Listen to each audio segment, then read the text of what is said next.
বাংলাদেশ তো একটা মধ্যবর্তী জায়গা, এখানে তো প্রভাব পড়বে। ভারতের একটা পার্শ্ববর্তী রাষ্ট্র, এখানে অবশ্যই প্রভাব পড়বে, এটা আমরা নিঃসন্দেহে বলতে পারি। তবে আজকে যে পরিকল্পনা বাংলাদেশের ছিল, একই পরিকল্পনা ভারতের মতো একটা উচ্চ মার্গের দেশ যদি এই পরিকল্পনা গ্রহণ করে, তাহলে বাংলাদেশ এখানে শীর্ষ থাকবে। কারণ বাংলাদেশ এই পরিকল্পনাগুলো অনেক করছিল। এই পরিকল্পনা কি বাংলাদেশের কাছ থেকে ভারত শিখে নিল? আমার প্রশ্ন হচ্ছে, ভারত শিখে নিল বাংলাদেশের কাছ থেকে, এখানে বাংলাদেশের অবশ্যই পরিকল্পনার দিক দিয়ে বড়। মনির ভাই, একটা কথা বলি, যখন ওখানে ওয়াকফ আইন চলতেছে এবং ওয়াকফ আইনের মাধ্যমে মুসলমানদের টোটাল সম্পদটাকে হস্তগত করতে চাচ্ছে, আর এরকম সময় মুসলমানদের প্রতি বিনয়ী হয়ে মুসলমানদের হজ যাত্রাকে সুগম করার জন্য আবার তিনি কোথায় গেলেন? সৌদি আরবে গেলেন, এবং সৌদি আরব থেকে তিনি শুনতে পেলেন ওখানে জঙ্গি হামলা হয়েছে। এখান থেকে পরিষ্কারভাবে বোঝা যাচ্ছে মুসলমানদের ওপর কিভাবে একটা ষড়যন্ত্র করা যায়, এটা একটা নাটক। আমরা এই নাটককে ধিক্কার জানাই। যে পরিবারগুলো তাদের পরিজনকে হারাইলো, তাদের যে কত ব্যথার, একটা রাজনৈতিক উদ্দেশ্যে এইভাবে যদি পরিবার থেকে তার সদস্য তার কথারা চলে যায়, এটা যে কত ব্যথা এই রাজনীতিবিদরা বুঝতে পারবে না। আমরা এগুলো ধিক্কার জানাই, আমরা এই রাজনীতিবিদদের ধিক্কার জানাই। সত্য একদিন বের হয়ে আসবে। আল্লাহ পাক আমাদের সবাইকে সত্যগুলো বোঝার তৌফিক এনায়েত করুন। ধন্যবাদ। প্যানেলে হাসিনুর রহমান বীর প্রতীক স্যার এবং মেজর মুস্তাফিজুর রহমান স্যার এবং যারা আছে প্যানেলে সবাইকে আসসালামু আলাইকুম। আমি বলতে চাই, ভারত পাকিস্তান নিয়ে যুদ্ধ শুরু হতে যাচ্ছে বা বিভিন্ন শুনতেছি, এটা তো ভারতের এটা হুমকি দিচ্ছে হয়তো। ভারতের এর আগে হচ্ছে আপনি ফিলিস্তিনের যুদ্ধে শুনেছিলাম আপনি সাধারণ জনগণ পাঠাইছে ফিলিস্তিনের পক্ষে যুদ্ধ করার জন্য। এটা কতটুকু সত্য? এবং ভারতের থেকে অনেক গোলাবারুদ বা বিভিন্ন জিনিস ইসরায়েলকে পাঠাইছে।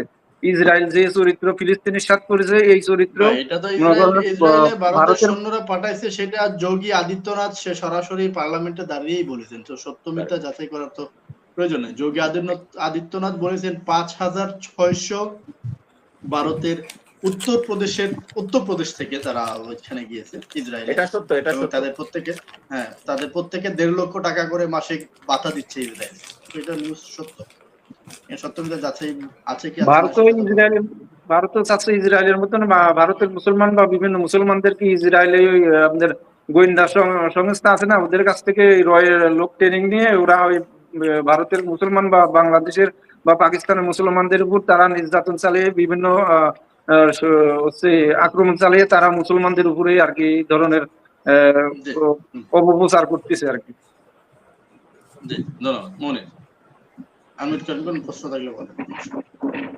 ধন্যবাদ এনাম ভাই এবং সম্মানিত আলোচক বৃন্দ, আসসালামু আলাইকুম। দুজন সেনা অফিসার আছেন। আমার একটা প্রশ্ন, যে বাংলাদেশে বিভিন্ন দেশের যেমন মোসাদ, আইএসআই বাংলাদেশে সক্রিয়, আমাদের দেশে এনএসআই কি বিভিন্ন দেশে এইভাবে কাজ করে কিনা? আর আরেকটা প্রশ্ন হচ্ছে, আসিফ নজরুল স্যার ভারতকে ইন্ডিকেট করে ফেসবুকে একটা পোস্ট দিয়েছেন। এটা প্রশ্ন করার নাজমা হাসান কলিমুল্লাহকে একটা দর্শক করে প্রশ্ন করেছেন। ওই প্রশ্ন করার পরে উনি বলছেন যে আসিফ নজরুল স্যার যে বিবৃতিটা দিয়েছেন এই জন্য নাকি বাংলাদেশে কোনো প্রভাব পড়বে। আর উনি বলছেন যে বাংলাদেশ যত কথাই বলো, ভারত এবং মিয়ানমার থেকে বাংলাদেশে আঘাত আসবে। আপনাদের মতামতটা জানতে চাই এই বিষয়ে। ধন্যবাদ আমি সবাইকে। জি, ধন্যবাদ আপনাকে। এমডি গোলাম রব্বানী সাহেব। আসসালামু আলাইকুম।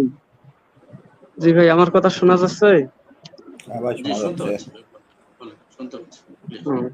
আমার প্রশ্নটা হচ্ছে, আমরা সাধারণ জনগণ যেটা আমরা দেখতেছি সেটা হচ্ছে যে বাংলাদেশ আসলে সামরিক শক্তিতে মনে হচ্ছে অনেক দূর পিছিয়ে। আমাদের দেশে পার্শ্ববর্তী দেশগুলো যেভাবে কয়েক বছর মানে বিগত বছরগুলো থেকে তারা যেভাবে সামরিক শক্তি গুলো বৃদ্ধি করেছে, তা সেই তুলনায় আমাদের বাংলাদেশে আসলে তেমন সামরিক শক্তি বৃদ্ধি হয়নি মনে হচ্ছে আমার কাছে। তো এটা আসলে এখানে যেহেতু বিজ্ঞ আলোচকগণ আছেন, ওনাদের কাছ থেকে আমি জানতে চাই যে আসলে আমাদের সামরিক শক্তি কি যথেষ্ট পরিমাণ আগাচ্ছে কি উন্নতির দিকে, নাকি আগের মতোই আছে? জি, ধন্যবাদ। সাইদ তারিক আনমিউট করতে হবে।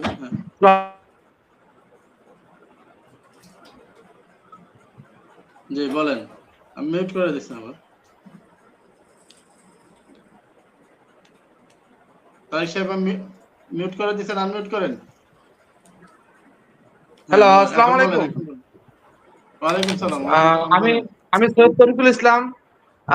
আমার বাড়ি হচ্ছে বরিশালের চাখারে, শেরে বাংলা একটি ফজলুকের বাড়ি, যিনি বিখ্যাত লাহোর প্রস্তাব পাকিস্তান এবং ভারত এই দুইটা দেশে ভাগ করার অন্যতম একজন কারিগর। কিন্তু এই শেরে বাংলা একে ফজলুকের নাম কোথাও নাই। এই 15-17 বছর থেকে আমরা শুধুমাত্র একজনের নাম জানি, শেখ মুজিবের নাম, কিন্তু শেরে বাংলার যে অবদান এই উপমহাদেশে, শেরে বাংলার অবদান তেমন কোথাও শোনা যায় না।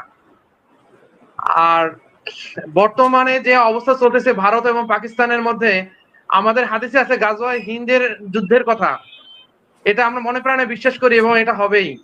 তাই এক্ষেত্রে জি। সামরিক অফিসার স্যারেরা, অবসরপ্রাপ্ত স্যারেরা অনেকেই বলছেন যে প্রত্যেকের সামরিক ট্রেনিং, প্রত্যেকটা যুবক যুবতীদের সামরিক ট্রেনিং নেওয়াটা বাধ্যতামূলক, এবং এই সামরিক ট্রেনিংটা মনে হয় খুব দ্রুত শুরু করা উচিত আমাদের। জি, ধন্যবাদ আপনাকে, ধন্যবাদ আপনাকে। হ্যাঁ, ধন্যবাদ। আব্দুল হাকিম, আব্দুল হাকিম আনমিউট করেন, বলেন। আবার যুক্ত হয়েছেন আব্দুল হাকিম। ধন্যবাদ মনির ভাই আমাকে পুনরায় সুযোগ দেওয়ার জন্য। আমি যেটা বলতেছিলাম যে কাশ্মীরিদেরকে জঙ্গি বলা হচ্ছে, অথচ আহত একজনকে এই কাশ্মীরি যুবক পাহাড় থেকে রক্তাক্ত অবস্থায় কাঁধে করে নিয়ে কিন্তু পাহাড় থেকে নিচে নেমে তাকে হাসপাতালে নিয়েছে, যে সে যুবকের নাম কিন্তু সাজদার। অথচ এই মুসলিমদেরকে আবার জঙ্গি বলা হচ্ছে। এটা ন্যাক্কারজনক ঘটনা। একটা বিষয় আমি আপনাকে অবগত করতে চাই মনির ভাই। হেমন্ত কার্কি উনি 2008 সালে ভারতের রয়ে নিয়োগপ্রাপ্ত হন। এই কার্কি নিয়োগ পাওয়ার পর পাটনা, মহারাষ্ট্র সহ বেশ কয়েকটা জায়গায় জঙ্গি হামলা হয় এবং পাটনায় 47 জন মানুষ মারা যায়। এটা তদন্ত ভার পড়ে এই হেমন্ত কার্কির উপর। তখন উনি অত্যন্ত কঠোর পরিশ্রম করে 11 জনকে ইন্ডিকেট করে, তারা সবাই হিন্দু উগ্রবাদ, হিন্দু সন্ত্রাসী। পরবর্তী সময়ে ভারতীয় সরকারের নির্দেশে এই তথ্যগুলো পুড়িয়ে ফেলা হয় এবং মুসলিমদেরকে নির্দেশ করে এই প্রতিবেদন দাখিল করা হয়। ঠিক কাশ্মীরের এই হামলাকে ঠিক একইভাবে একটা প্রতিবেদন দাঁড় করিয়ে তারা মুসলিমদেরকে হেনস্থা করার জন্য এই ধরনের একটা ন্যাক্কারজনক ঘটনা ঘটিয়েছে।